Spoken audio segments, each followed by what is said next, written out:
Hostages are trapped behind enemy lines, and you're going in with your chopper to rescue them. This is Sega Masters.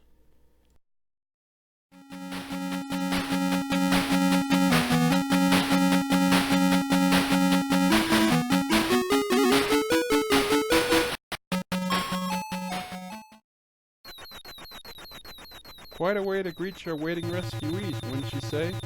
Anyway, the first standalone game we'll look at is Choplifter, a familiar name if you're an arcade or computer gamer back in the 1980s.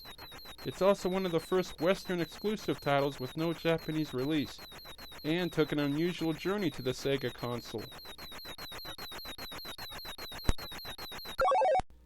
Choplifter began life as a 1982 computer title that was created by Dan Gorlin and published by Broderbund on the various platforms, including the Commodore 64 version you see here.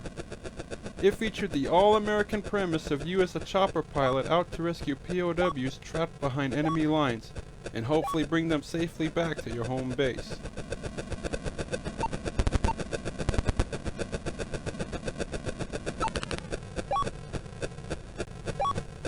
The game apparently did well enough to get Sega's attention, and in 1985 Choplifter was remade into an arcade coin-op, which followed the core gameplay of the original version, but also expanded upon it with updated graphics, new locales, more obstacles, and so forth. The Master System part we're covering today is a port of that arcade version, and a very close one to boot.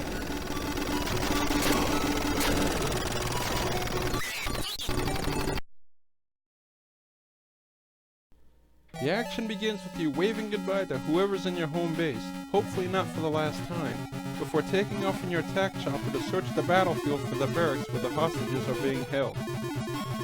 After locating each barrack, you blast them open to set the captives free, then pick up as many as you can before airlifting them back to the safety of your base. Of course, your round trip is a little hazardous due to the enemy artillery and forces dotting the landscape, as well as the fighter jets looking to shoot you down, so you'll be dodging bullets aplenty. Handling the chopper may feel awkward at first, but for the most part the controls are very responsive and simple to use with a bit of practice. Should you make it back to base, hopefully intact, you drop off your precious cargo and rack up the bonus points before heading back into the fray to collect the rest. Each war zone has 64 total captives, but you only need to rescue 40 of them to move on to the next stage, which is fortunate. This game demands some strategic planning on the fly, as your chopper can only hold a certain amount of captives on board at a time. Plus you'll constantly be assaulted by ground forces as you scoop them up. At the same time, just one hit will shoot your chopper down in a fiery blaze, and any hostages you have on board will perish in the crash as well. Thus, you're often forced to choose whether to risk your life not to leave anyone behind, or taking off for your base with the captives you were able to pick up and coming back for the remaining ones, if they're even still alive, since they're defenseless and vulnerable out in the open. It's also surprisingly easy for you to accidentally crush the POWs with your chopper as you try to land. The game ends if you lose all your choppers, or if more than 24 hostages are slain in a level, which would prevent you from reaching your quota.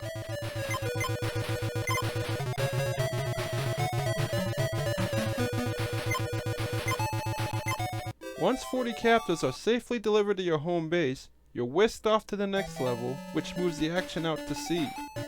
Now you're facing the enemy's naval forces as you rescue the hostages from aircraft carriers and even submarines that surface from the depths. Good thing your chopper can float on the water, and that the hostages can swim.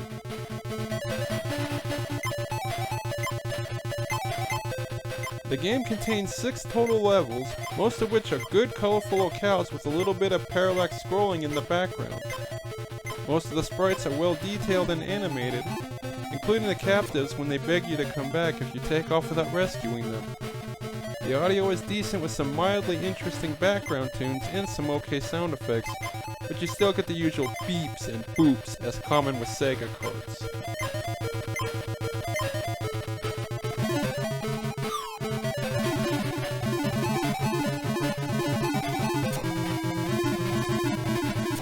The third level has you rescuing hostages from a base hidden in a claustrophobia-inducing cave. so now you have to worry about crashing your chopper on the ceiling as well as what's dwelling inside. As you might imagine from a port of a 1980s quarter muncher, the difficulty can seem a little extreme at times, since enemies and projectiles will constantly swarm the screen, forcing you to be on your toes at all times. Not to mention a few cheap shots, such as the ICBMs in the sea levels that pop out without warning. But the levels can be mastered with enough perseverance.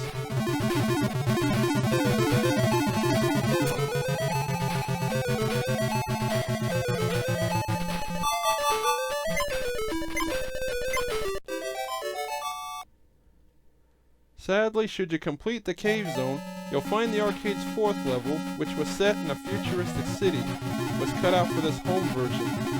Instead, you're forced to go through palette swap versions of the first 3 stages, which feels just a little too much like padding. Plus, if you somehow clear the last area, you're greeted with a brief credit screen before starting all 6 levels over. So once again, you'll be wishing more content was packed in for the home audience, such as more locales and the like.